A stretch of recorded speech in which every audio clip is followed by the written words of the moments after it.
Parlando un po' di forma del suo film, una cosa che mi ha colpito tantissimo è la ricostruzione che fa della vita di San Francesco. Lei sceglie un linguaggio un po' perduto, insomma, degli anni '20, sembra quasi un film di Dreyer, eccetera. La cosa che veramente colpisce mentre lo si vede è che queste immagini hanno una forza straordinariamente moderna.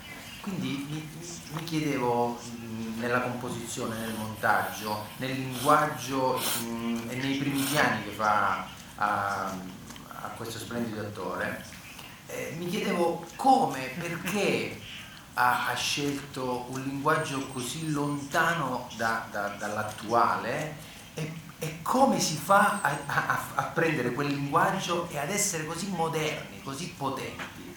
Grazie.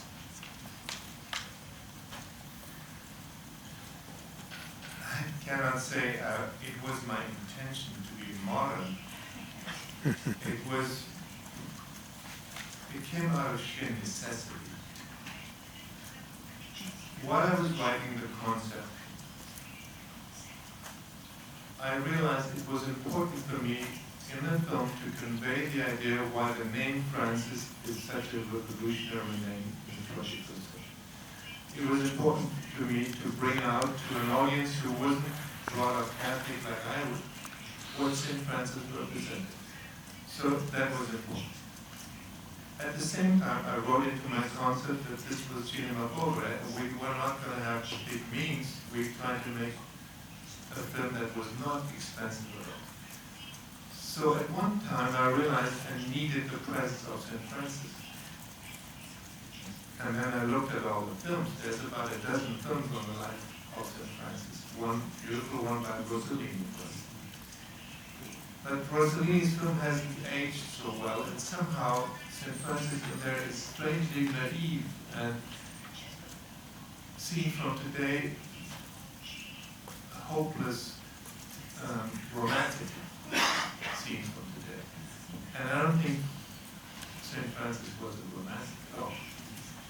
So I realized I couldn't use any of these movies that existed. Like I couldn't use the most modern one, I think, was the one with Mickey Rourke. Liliana Cavani. But Mickey Rourke has tattoos all over, and I couldn't show St. Francis with tattoos. No way. So I realized I had to do it myself. And then I realized I couldn't do it because I had no money. We were making a film with no money. How can you make a 13th century document without any money? And then I realized there was only one way to do it, which was this old camera. This old camera from the 1920s. I used it once in a film called Soul of a Man, running up to the moon. Again, also for the reason I had no money. Because this camera, if you shoot something with it, and it's hand cranked and it's filmed, whatever you shoot looks old. If I was shooting you here, you would look like an audience from the past.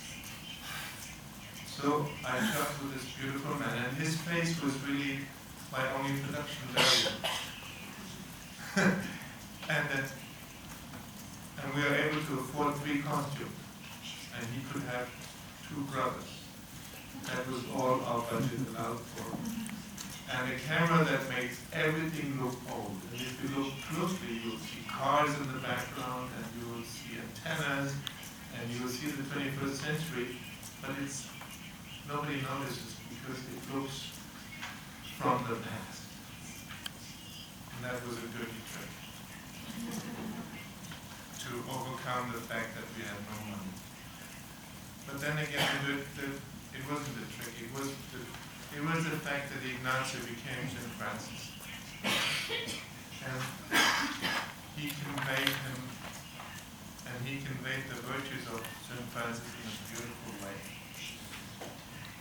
We only shot for a week, right? 6 days. 6 days. So it goes to show that all you need is a face of an actor who believes what he's doing.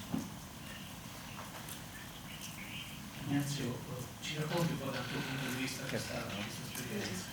Giustamente appunto Wenders ricordava appunto la meraviglia di Francesco parlare di Dio, penso no, al Castro quando ha fatto la prima volta l'eredità di Cavani di San Francesco, poi anche i figli una scelta quotidiana, sempre spiegato come un po'.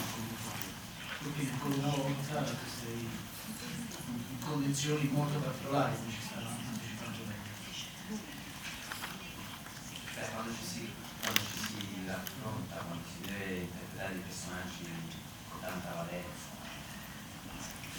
esistiti, è indubbio che c'è una responsabilità tripla.